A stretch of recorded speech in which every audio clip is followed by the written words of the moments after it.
guys, afternoon. Ngayon ko lang yung kwento.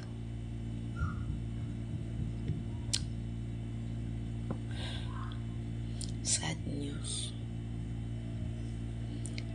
Ilang linggo ko rin nalagaan. Hopeful ako na magtuloy-tuloy yung pagbubuntis ko. Kaya lang, ngayon, tinutubo na ako. Tapos, may lumabas ng, sorry sa mga kumakain ha,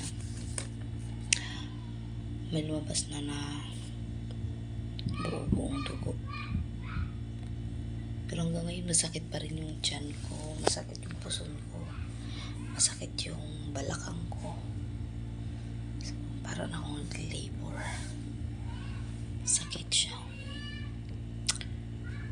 Actually, pangatlong pagbubuntis ko na to, kaya lang dalawa na yung history ko ng miscarriage. Yung una, mabilis lang kasi mga 5 weeks pa lang siya. So, nawala.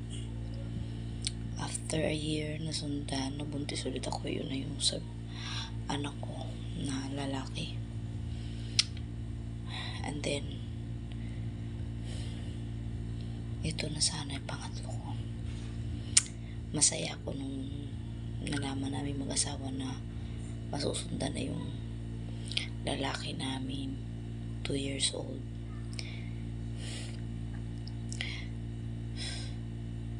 Kasi syempre may edad na rin ako, 37 na ako. So ayun, saya namin mag-asawa na masusundan na. Ang kaso naman, nagpa-check up ako. Based sa calculation ko is siguro nasa mga 10 weeks na siya. So supposed to be may heartbeat na siya, diba? 10 weeks. Kasi February yung last menstruation ko. So dapat 10 weeks meron na siyang heartbeat. Sad to say, nung nagpa-ultrasound ako, trans-V, walang nakitang heartbeat.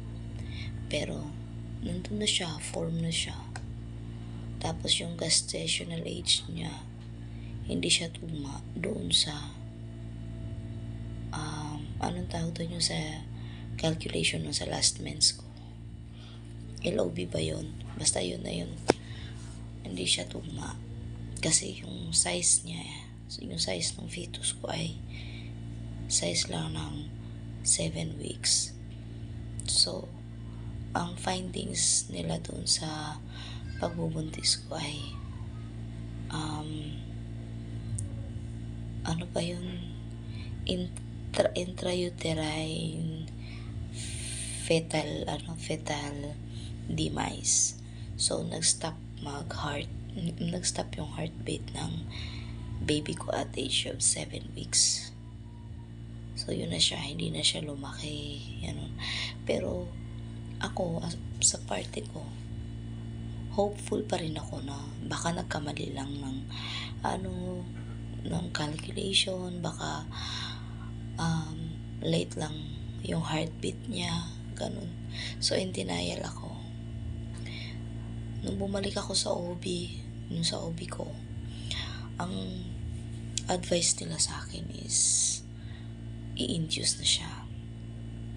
So parang i-abort na siya,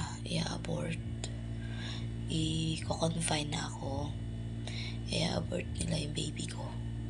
Papainumin ako ng gamot, tapos meron silang ilalagay sa puwerta para duguin daw ako kasi wala akong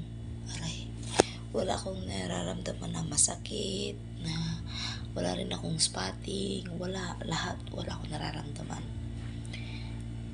Kaya sabi ko, ako kasi gusto ko si baby, so kami mag-asawa nag-decide na i-keep namin siya. So, hindi ako nagpa-admit. Bahala na kung magtutuloy, kung mag-give up man si baby, at least hindi ko siya, hindi ko, hindi ko pina-abort, hindi ko in-abort. Hindi ako pumayag ng induced. So, masakit na kasi hoping pa rin kami mag-asawa na magtutuloy-tuloy siya. Yung, tapos ngayon, ayun na, dinudugo na ako. First time ko yung ganito na miscarriage, na ganito ulit yung mararamdaman ko. Masakit. Kaya ayun guys, ko na lang kayo sa susunod na mangyayari. Update ko na lang kayo. Ito lang ulit yung upload ko So, yun. See you next time. Pero masakit talaga. Wala pa yung asawa ko.